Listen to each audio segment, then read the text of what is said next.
औरत को सिनफे नाजुक कहा जाता है और दूसरी तरफ उस पर तशद्दुद करके उसको हरासा भी किया जाता है।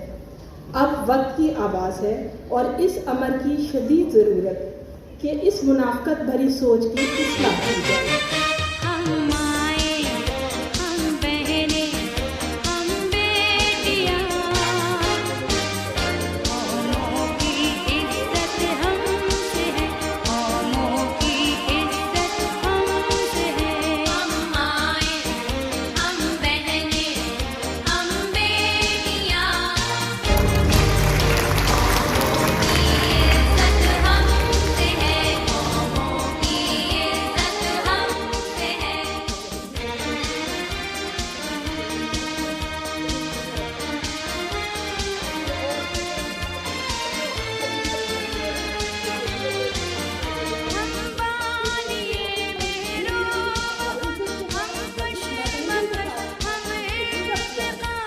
ख़वातीन के तहफ़्फ़ुज़ के लिए वुमेन सेफ्टी ऐप मुतारिफ़ की जा चुकी है।